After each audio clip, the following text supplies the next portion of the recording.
Bismillahirrahmanirrahim, nahmaduhu wa nusalli ala rasulil karim, amma ba'd. Continuando na conquista de Makkah al-Mukarrama, o profeta de Allah sallallahu alaihi wasallam deu o tal sermão que falámos na última aula e depois pede para Bilal, Hazrat Bilal, Sayyidina Bilal, radiallahu anhu, para dar o chamamento em cima da Kaaba. Era uma honra que só ele teve, nunca antes e depois alguém subiria à Kaaba para dar o chamamento, e ele teve essa honra. E isto depois também foi simbolicamente para mostrar que no Islão o conceito de elitismo com a religião não existe. Naturalmente as pessoas na parte social são agregadas e arrumadas pelo seu estatuto, mas isso não é entregue ao estatuto da religião. Na religião todos nós somos iguais perante Allah, e aquele que mais próximo de Allah estará é aquele que mais o teme.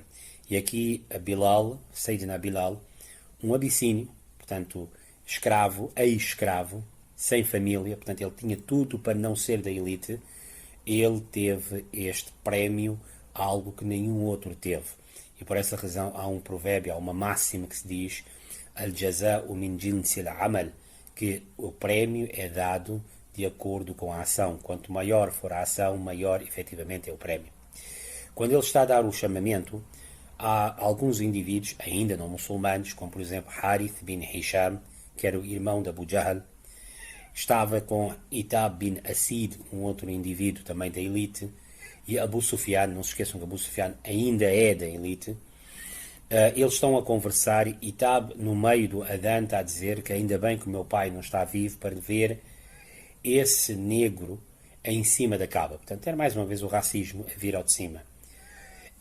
Harith, porém, disse que eu realmente gozou com a situação ainda, foi ainda mais a gozar com a situação, dizendo se eu realmente se acreditasse em Muhammad, eu teria aceito ele, mas eu não acredito. E Abu Sufyan está a ouvir e ele diz que eu não vou falar nada, porque se eu falar, até as rochas irão contar ao profeta o que eu falo. Portanto, em outras palavras, Abu Sufyan ainda entrou no Islão agora, portanto, ainda está a fazer o seu caminho, mas ele tem a noção que não vale a pena estarmos a falar, o profeta vai saber, Allah vai dizer tudo a ele. Mais tarde, no final da oração, ou no final de todo este evento, o profeta de Allah, sallallahu alaihi wasallam, passa por esses três e diz exatamente o que eles disseram, que eu realmente disseram-me, tu disseste isto, isto, isto e isto.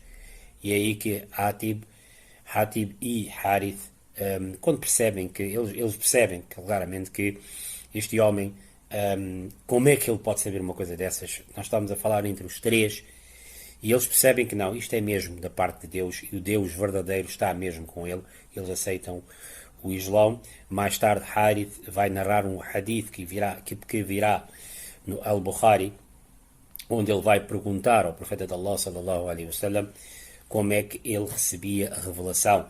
Eram perguntas difíceis e muitas vezes os novos muçulmanos, quando faziam essas perguntas, o profeta de Allah sallallahu alaihi wasallam respondia, e muitas vezes os mais antigos tinham mais dificuldade em fazer essas perguntas, com medo de provavelmente estarem a fazer uma pergunta mal feita. Ele vai estar na batalha de Yarmouk contra os romanos, e ele vai estar naquela história muito famosa que normalmente nós ouvimos nos livros de Hadith, em que um rapaz tinha água e chegou à guerra a pagar de beber a feridos, e o primeiro ferido que ele encontra é este mesmo Harith bin Hisham, irmão de Abu Jahl. E este Harith disse, não, eu estou muito mal, mas antes está aquele outro irmão daquele lado que está pior. E quando ele vai ter com aquele outro irmão, vê que é Ikrima bin Abi Jahl, repara, outro filho de Abu Jahl, o seu sobrinho, provavelmente ele não sabia que era, que também numa hora era contra o Islão. E ele diz que não, eu estou mal, mas vai dar a esse terceiro homem que está lá à frente. E este terceiro homem era um rapaz chamado Ayash. Quando ele chega lá, ele repara que Ayash, o terceiro, já faleceu, ele volta para o segundo já faleceu, o primeiro, e quando volta para Harith já faleceu. Isso mostra que o Islão muda a vida de uma pessoa, é preciso nós estarmos naturalmente prontos para isso. Dizem que depois o profeta de Allah sallallahu alaihi wasallam sentou-se na montanha de Safá, entre Safá e Marwa, portanto há uma montanha que é Safá, e aceitou a shahada de todos os irmãos que quisessem entrar. Grupos e grupos de pessoas fizeram fila, e é curioso que foi nesta montanha de Safá que começou a sua pregação pública, muitos, 20 anos atrás. Ele foi ali que levantou-se em Safá e foi ali que ele pela primeira vez pregou publicamente. E é curioso que agora, ele 20 anos passados, ele é nesta mesma montanha, está a sentar e milhares de pessoas estão a aceitar o Islão. Dizem que havia um sahabi que veio com o seu irmão. O seu irmão era politeísta e ele pediu ao profeta para aceitar a shahada dele. O profeta aceitou. E depois ele disse que eu gostava também que o meu irmão também tivesse o privilégio de ser um muhajir, um imigrante. E foi aí que o profeta de Allah sallallahu alaihi wasallam deu a máxima: la hijrata ba'da al-fathi walakin jihad wa niyya, ou kama qal, que não há mais imigração depois da conquista de Meca. Ou seja, aquela imigração que durante 8 anos esteve em vigor, em que era uma imigração que a pessoa convertia-se ao Islão e tinha que viver em Medina e jamais poderia voltar para o seu país de origem, acabou. Agora, com a conquista de Makkah Mukarrama, já não há mais. Sim, o que sobrou é a jihad, ou seja, lutar em nome de Deus e em defesa da verdade, e o ania e a intenção, ou seja, se um indivíduo tiver uma intenção de mudar para um outro país para salvaguardar a sua fé, também será tendo em conta. E depois ele diz: e quando o vosso líder vos chamar para sair, saiam. E isso mostra que, tal como em todos os países no mundo, quando um país está a ser invadido, naturalmente o chefe máximo daquele país irá chamar para lutar, e naturalmente todos nós temos que sair. Isso acontece em todos os países, independentemente de ser islâmicos ou não. Depois veio a vez das mulheres fazerem a shahada. Todas elas vieram, e como sabem, a shahada delas e o juramento, porque o Alcorão também pediu que fizesse também um juramento específico com elas, juramento esse que já tinha sido feito com os homens, mas também se fizesse com elas num evento particular. Dizem que todas as mulheres estiveram lá presentes, e entre elas estava Hind, a esposa de Abu Sufyan, que ainda agora, há umas horas atrás, estava a amaldiçoar o seu marido, mas desta vez ela percebeu que realmente não havia outro caminho. Ela estava com um véu na cara. Isso mostra que o uso do véu não é uma coisa inventada pelo Islão, já existia. Podemos dizer que realmente todas as mulheres não usavam o véu, claro, como também podemos até discutir se é obrigatório ou não, mas que isto já existia, ela naturalmente usou o véu, e para não ser visível. E o profeta de Allah sallallahu alaihi wasallam pediu para elas fazerem um juramento, com as cláusulas que o Alcorão também dá, no Sura Mumtahina, as mesmas cláusulas, em que ele diz: adora só Allah. Dizem que Hind teve a coragem de, naquela multidão, dizer que nós prestamos lealdade a si, mas será que esta cláusula podemos pôr de lado? Ou seja, cada um ter o seu Deus, mas realmente prestamos lealdade a si?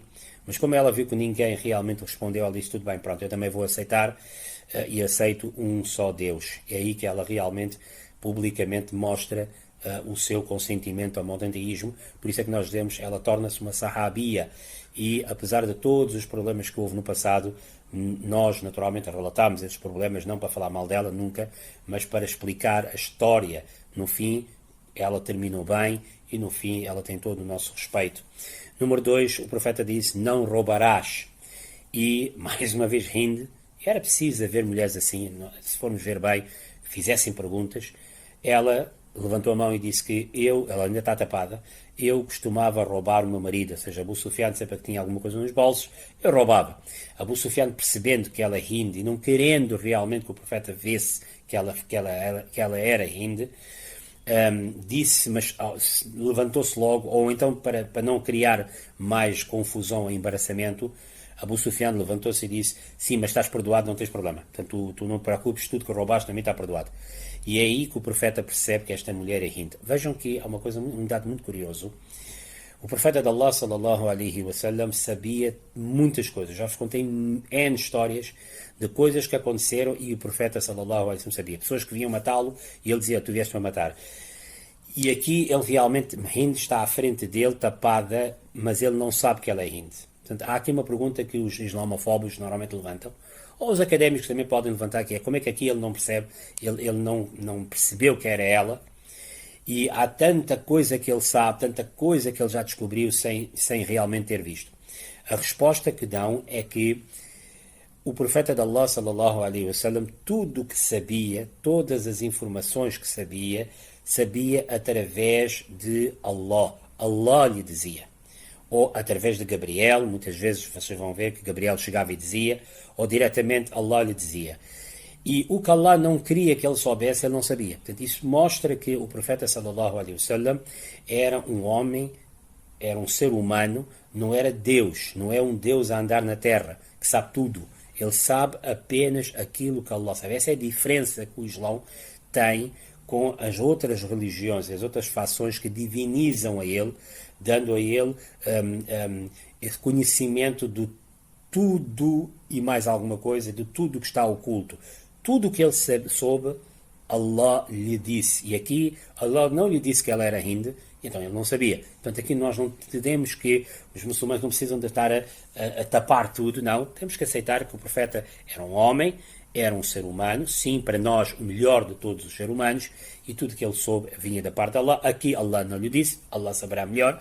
E quando ele disse, esta mulher é Hind, e ela disse sim, e ela ainda avança rapidamente dizendo, e perdoa-me, e vamos perdoar o passado, ou seja, basicamente que ela percebe que o profeta vai naturalmente questioná-la do que ela fez com Hamza, radiallahu anhu, e ela rapidamente pede o perdão e pede para perdoar o passado, e vamos esquecer o passado, vamos começar de novo.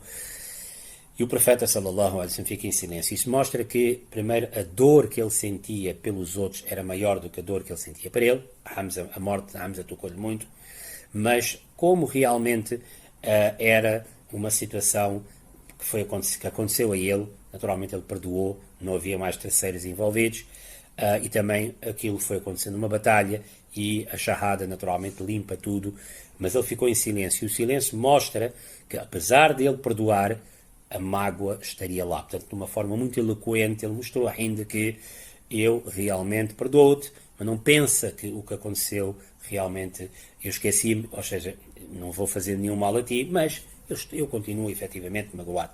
Número 3. A terceira cláusula era, vocês não farão zina, não farão adultério. E aqui Hind mais uma vez responde que alguma vez uma mulher árabe é capaz de fazer uma situação dessas. E isto mostra que as mulheres árabes livres, não as escravas, coitadas, mas as livres, elas tinham isso muito bem encarcerado dentro delas, que o adultério nós, mulheres, não fazemos. Os homens, naturalmente, como sabem, tinham os problemas, tinham as suas vidas. Não estamos a dizer que estava certo ou está errado, até porque depois, mais tarde, eles fizeram também, ou já antes, também já tinham feito esse juramento para não entrar no adultério. Mas o Hind disse que não, nós mulheres nunca fizemos isso. Isto é uma coisa que nunca esteve na nossa cabeça. E número 4, não matarão os vossos filhos. E é aqui que Hind até diz que nós não matamos os nossos filhos, nós tomamos conta deles, mas na realidade os nossos filhos foram mortos, foi em Badr por vocês. E dizem que o Omar, quando ouviu esta resposta, até começou a rir. Portanto, isto era a Hind a ser Hind.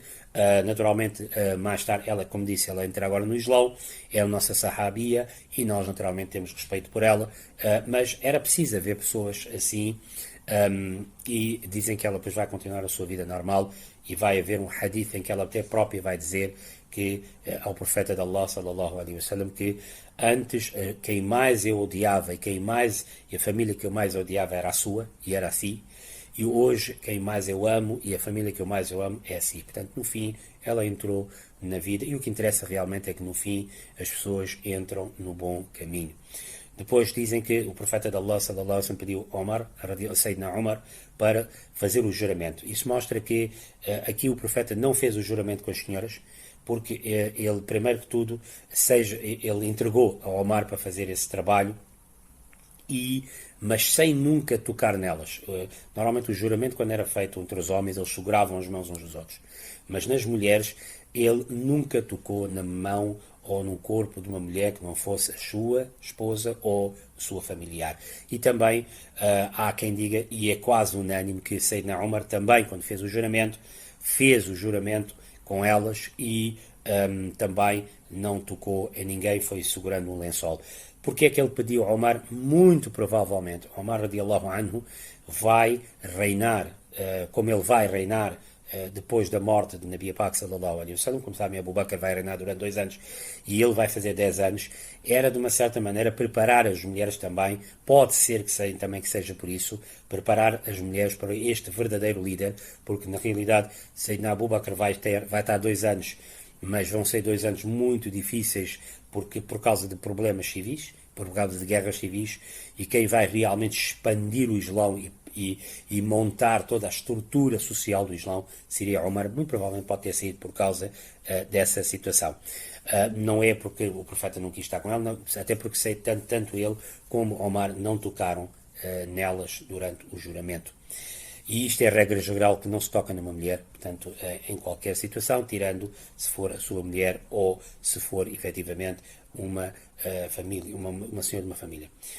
Depois os Ansar, os habitantes de Medina Munawara que estavam lá, começaram a sentir durante aqueles 20 dias uma certa tristeza, porque perceberam que finalmente o profeta de Allah sallallahu alaihi wasallam regressou à sua terra, hoje é chefe, é líder máximo, toda a sua família já está do lado dele, todas as tribos já estão do lado dele, toda a cidade está do lado dele. Eles sentiram-se já um bocadinho deslocados e começaram a pensar que, pronto, agora ele não vai voltar connosco, ele vai esquecer de nós. Jibrail foi contar isso ao profeta de Allah sallallahu alaihi wasallam, que chamou-os e que realmente disse que vocês disseram isso, portanto, mais uma vez a confirmar, apesar de Jibrail não mente, mesmo assim ele disse sim, nós dissemos isso. Ele responde dizendo que eu sou um servo de Allah, ou seja, eu sou um escravo de Allah e sou um mensageiro de Allah. Portanto, eu tenho 2 posições, um de escravo de Deus, Deus é verdadeiro, automaticamente eu terei de ser verdadeiro também. E sou também mensageiro, ou seja, eu faço chegar a mensagem de Allah verdadeira. E, portanto, se ele é verdadeiro, naturalmente, eu, sendo o seu servo e sendo o seu mensageiro, também tenho de ser verdadeiro. Eu vos prometi, em Aqaba, naquelas reuniões antes da imigração, que eu nunca vos iria abandonar. Bom, vocês tinham feito essa pergunta, se você, quando ficar vitorioso, o que vai fazer?